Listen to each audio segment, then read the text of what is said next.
Καταπληκτική παράσταση. Συγχαρητήρια στο Κωνσταντίνο Ρίκο πρώτα απ' όλα και σε όλους τους συντελεστές. Θα σκίσει, φανταστική. Επίπεδο Νέα Υόρκη. Νομίζω ότι θα σκίσει. Μπράβο. Ο Ρίγος είναι ένας δαιμονισμένος άνθρωπος και όταν άκουσα ότι θα το κάνει, για άλλη μια φορά πήγα να σκάσω από τη ζήλια μου.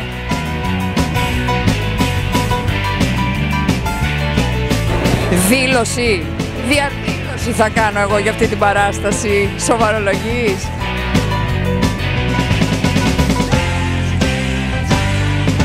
Εξαιρετική παράσταση, κάτι πολύ διαφορετικό για τα ελληνικά δεδομένα, πολύ τολμηρό, πολύ πρωτοποριακό, υπερπαραγωγή.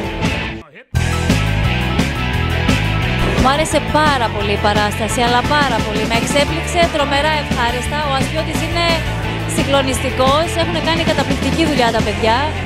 Πάρα πολύ ωραία παράσταση. Συγχαρητήρια και πολλές ακόμα αντίστοιχες παραστάσεις στην Ελλάδα. Εξαιρετική παράσταση, φοβερά δουλεμένη, καταπληκτική ηθοποιή. Έχω μείνει άναυδη.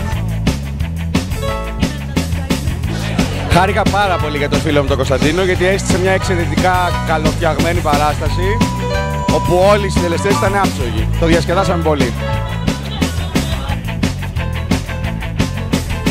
Όλη η παράσταση ήταν τέλεια. Μπράβο. Συναρπαστική, ξεσηκωτική, σε παίρνει μαζί της, θες να τραγουδήσεις, να χορέψεις όλη την ώρα. Μας άρεσε πάρα πολύ. Αλλά πιο πολύ ακόμα μας αρέσει ο κύριος Ρίγος. Μας άρεσε πάρα πολύ. Εγώ τρελάθηκα, δεν ξέρω τι παράσταση να έχω δουλέψει και ο Αστιώτης ήταν συγκλονιστικός.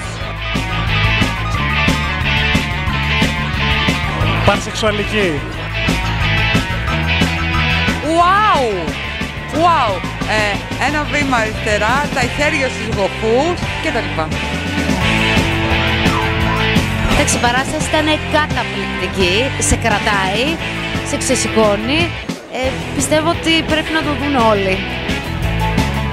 Μ' άρεσε πάρα πολύ, πάντα τέτοια. Εγώ ζήλεψα πάρα πολύ. Ήθελα να σηκωθώ πάνω και να αρχίσω να χορεύω και να τραγουδάω. Δηλαδή χόρευα και τραγουδάγα και σκούταγα και τους διπλανούς μου. Πάρα πολύ καλά, συγχαρητήρια σε όλους. Μην τον ονειρεύεσαι, ζήστο.